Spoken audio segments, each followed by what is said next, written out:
홍 기자님, 윤여정 씨가 70이 넘었는데도 패션 잡지 화보를 찍었어요? 네, 70이 넘었는데 패션 잡지 화보를 찍게 됐고 그 계기가 최근에 이제 그 해외에서 그 식당 여는 예능을 했는데 그랬죠. 거기서 너무너무 그 젊은 층들의 사랑을 듬뿍 받은 거예요. 어떤 거냐면 뭔가 패션 감각도 좋고 근데 굉장히 다정하면서도 꼼꼼하고 그리고 음식을 해주는데 국물 한 방울까지 다 주려고 하는 그런 모습들에 굉장히 지금 그러니까 팬층이 두터워졌어요. 예. 하다 보니까 당연히 잡지사에서 화보를 찍는 거죠. 보통 화보를 찍는다는 건 지금 대중이 가장 크게 관심 갖고 있고 호감 갖는 그렇죠. 그런 연예인을 하는 거잖아요.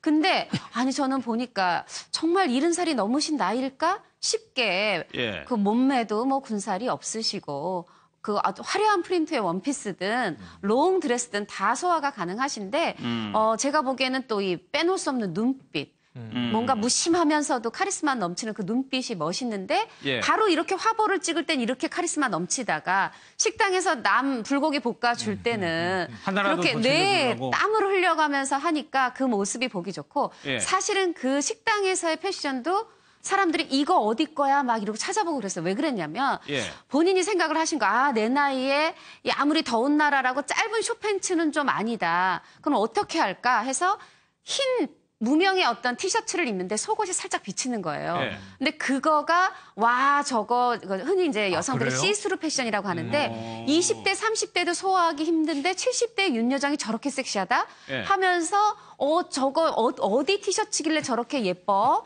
막 이렇게 대중들이 관심을 가졌고요. 근데 그렇게 찾는 분들이 나이가 많으신 분들이 아닐 거 아니에요? 맞습니다. 2030 세대가. 그때 바로 그 발리 쪽으로 출국을 할 때 그때도 아래로 완전 올블랙으로 입고 저 왼쪽 이제 사진에 보이는 에코백을 에코백? 들었는데 예. 저게 비싼 게 아니잖아요. 그냥 천으로 된. 근데 너무 귀엽다, 예쁘다 하면서 저 에코백도 굉장히 많이 팔렸었고요. 예. 선글라스, 우리 보통 이제 나이 드신 분들이 선글라스 꼈다가 돋보기 꼈다가 이러기가 쉽지 않은데 저거는 클립온이라고 해서 이렇게 들면 도수가 있는 안경이고 내리면 선글라스인 거예요. 그러다 보니까 그럼 또 저 선글라스는 어디 거야 하면서 그렇게 굉장히 관심을 받았습니다. 그래서 이렇게 올려가지고 봤었군요. 네네네. 근데 윤 대표 윤여정 씨를 보면은 단순히 뭐 이런 외모뿐만이 아니라 생각 자체가 꼰대가 되지 않기 위해서 노력을 한다는 거예요. 네. 그런 얘기했죠. 친구 같은 어른이 되고 싶다. 꼰대가 되지 않고 싶어서 노력한다. 네. 멘토하고 꼰대하고 다르잖아요. 다르죠. 네. 다르죠. 멘토는 다르죠.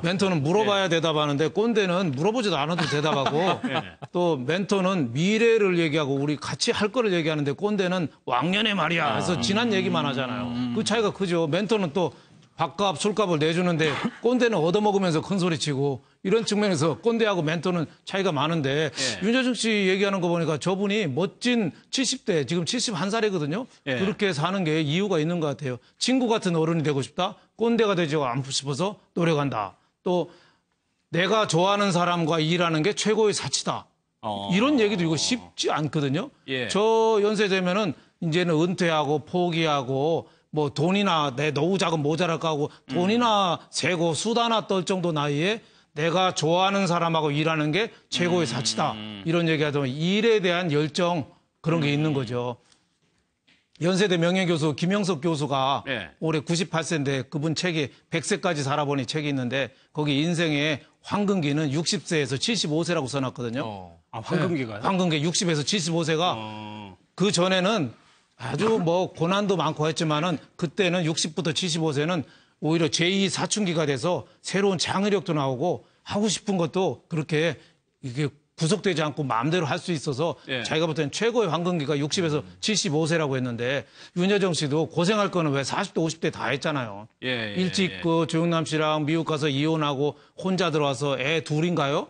거기 그렇죠. 거의 뭐 고생해서 어떻게 보면은 그 방송에서도 제대로 주연도 아니었잖아요. 어떻게 보면 그 허드렛 일을 하고 그렇게 해서 여기까지 온 거잖아요. 그러니까 바닥부터 대기만성으로 이렇게 크니까 인생에 대해서 뭘 아는 거죠. 그러니까 화보를 찍을 때 그냥 이쁜 게 아니라 물론 이쁘기도 이쁘지만 눈이 살아있잖아요. 눈이 살아있잖아요. 예. 그 조선시대 때 왜 윤두수, 초상화 보면 눈이 살아있잖아요. 윤여정 씨도 저는 뭐 화보 이런 건 잘 모르지만은 눈빛이 살아있다. 거기에는 인생에 대해서 여러 가지 많이 생각을 하시는구나. 네, 좋은 일을 하는 게 최고의 사치라고 저희가 하기가 쉬운 말이 아니거든요. 그렇죠. 네네. 그러니까 청바지만 입는다고 젊게 사는 게 아니고 맞아요. 생각 자체를 바꿔줘야 된다는 얘기인 것 같아요. 또 두 명의 이번엔 두 분은 이제 정치권과 관련 있는 분들. 먼저 강경화 장관 같은 경우 네. 처음에 글쎄요. 외모만으로 사람을 평가하는 네. 게 굉장히 위험하긴 합니다만 그렇죠. 굉장히 신선하게 다가오는 면은 분명히 있습니다. 강경화 장관을 지지한 일반 국민 중에 예. 적지 않은 비중은 외모의 영향도 전 분명히 받았다 생각을 해요. 예. 근데 그 외모가 그냥 이제 우리가 느낌이라는 걸 가지고 사람을 판단하지 않습니까? 뭐 예쁘다, 잘생겼다, 멋지다 이것만이 아니라 뭔가 있어 보인다. 예. 능력이 있어 보인다. 그걸 또 카리스마라고 표현하기도 하고 리더십이라고 표현하기도 하고 그리고 특히 외교라고 하는 게 프로토콜, 상대와 그렇죠. 뭔가 형식을 맞춰야 되는 거기 때문에 예. 태도, 애티튜드, 우리가 매너 이런 게 아주 중요하지 않습니까? 근데 그게 몸에 갖춰져 있는 느낌이에요. 이 강경화 장관 임명되기 전에 후보 시절에 이제 사진이 많이 공개됐는데 유엔 특보로 활동할 때 선글라스를 끼고 예. 헬기를 타고 저개발 국가를 이제 이렇게 순방하는 장면이 있어요. 예. 그걸 딱 보면 느낌이 국방부 장관이구나 이런 느낌까지 듭니다. 여자 국방부 장관 멋있겠는데 유럽은 지금 국방부 장관이 다 여자들이잖아요. 네. 그런 포스가 느껴진다는 거죠. 그런 면에서 이제 참 그 외모에 대해서도 이 외모의 느낌이 능력과 비례했으면 좋겠다 이런 네. 생각이 드는 분인데 2008년 이전에는 머리가 흑발이었다고 해요. 염색을 했던 거죠, 염색을 그 했던 전까지는. 겁니다. 예. 일찍 하얘졌는데 염색을 하고 지내다가 이 유엔에선 주로 외국인들을 만나다 보니까 뭐 피부색뿐만 아니라 머리 색깔이 다종다양하지 않습니까? 그렇죠. 그러다 보니까 자연스러운 내 모습을 드러내는 게 뭔가 속이지 않는 느낌, 진솔한 느낌, 진정성을 보여주는 느낌. 그래서 그때부터 염색을 하지 않기로 했다고 하니 예. 지금 한 이제 9년 정도, 거의 10년 돼 가는 건데요. 지금 이 모습 이대로 정말 지금 외교 역량이 아주 중차대한 엄중한 시국이니 이 외모에서 느껴지는 그 품격과 카리스마가 예. 능력으로 뿜어져 나오기를 기대할 뿐입니다. 강경화 장관이 이제 두각을 나타낼 때가 조금 있으면 있을 한미 정상회담에서 분명히 외교부 장관이 드러날 부분이 있는 건데 이런 것들도 굉장히 좀 외신에 영향을 미칠 수도 그렇죠. 있어요. 외신에 상대방도 영향을 그렇고. 미칠 겁니다. 지금 그 이제 박근혜 전 대통령이 청와대에서 나온 이후 청와대에 들어간 첫 번째 여성이다 하면서 이제 네, 의미 부여가 되고 있는데 예. 지금 그 외모가 정말 다는 아니지만 분명히 다 갖췄어요. 활동성, 거기다가 우아함, 거기다 품격. 그러다 보니까 저 정도면 우리나라의 외교부 장관으로서 이런 정상회담에 참석할 만큼 대단히 갖췄다, 자격을 갖췄다 이렇게 예. 보이는 게 사실이고요. 또 그가 살아온 이력들, 뭐 김대중 대통령과 빌 클린턴의 통화 내역부터 시작돼서 이 유엔에서의 10년 넘는 세월 예. 이런 것들의 이력도 커리어도. 입증을 하지만 그 외모에서 풍기는 그 단단함 그런 것들이 더 어떤 신뢰를 주는 부분도 분명히 있습니다. 예. 또 한 분이 이제 김정숙 여사인데 이제 좀 상반되는 부분이 있어요. 한 분은 커리어 여성으로 커온 분이고 이제 김정숙 여사 같은 경우에는 가정주부에서 이제 영부인이라 아주 중요한 역할을 맡게 되는 건데 글쎄 영부인이 되고 나서도 좀 의상이랑 헤어 같은 거 조금의 변화는 있는 것 같아요. 그렇죠. 예. 예, 취임식 날에도 그 역대 대통령 영부인이 그 양장을 한 건 그게 그렇죠. 처음이죠. 예. 그때도 뭐 흰색 원피스에 자켓을 입었죠. 예, 그래서 굉장히 어떻게 보면 그건 문재인 대통령이 앞으로 깨끗한 대통령이 되겠다. 그걸 상징하는 거라서 하얀 옷을 입었다고 그래요. 지금도 진달래빛 지난번에도 왜 한번 나왔었죠. 그 진달래빛 원피스에 또 통굽 펌프스와를 예, 이게 화제가 됐었죠, 이 의상이요. 그 대통령 출근하는데 따라 나와서 인사하고 또 당신 바지가 너무 짧은 거 아니냐 그랬더니 예. 문 대통령이 요새는 바지가 짧은 게 유행이래 뭐 이렇게 또 답변할 정도로 했는데 예. 굉장히 선거운동할 때는 활동이 편한 단색 옷 재킷을 입었다가 요즘에는 뭐 진달래빛 원피스라든지 조금 여러 가지 변화를 좀 시도하죠. 그 영부인의 의상은 굉장히 중요합니다. 그 미셸 오바마 대통령 부인 같은 경우도 굉장히 패션 갖고 관심을 많이 끌었잖아요. 예.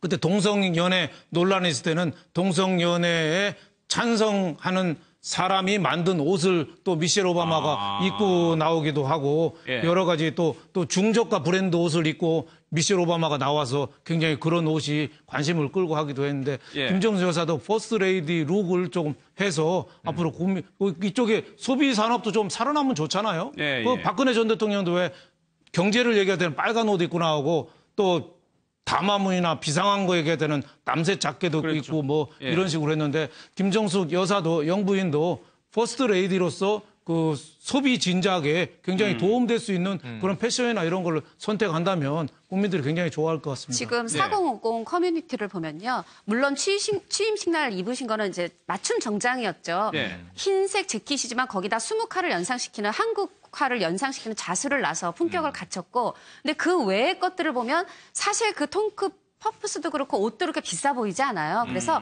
정숙템이라고 그래서 영부인 원피스, 정숙템 원피스. 정숙템? 네, 아이템, 정숙 플러스 아이템 해가지고 예. 이 친근감을 표현하는 거죠. 그러니까 영부인이 기존의 영부인보다 굉장히 지금 우리 국민들한테 친근감을, 활동성을 보여주고 있잖아요. 예. 그래서 또 그 핑크색 원피스 같은 경우 이게 조금 딱 달라붙지 않잖아요. 이걸 루즈핏이라고 패션 용어로 하는데 영부인 루즈핏 원피스 막 이런 걸로 검색하는 것들이 많고 또 예. 서로 정보를 공유합니다. 똑같은 건 아닌데 제가 어디서 발견했어요 하고 이제 정보를 공유해주고 이런 일들이 그러니까 예. 이게 어떻게 보면 정치가 일상으로 옮겨져서 이런 걸 소소하게 재미 삼아서 놀면서 즐거움을 느끼는 거죠. 그렇죠.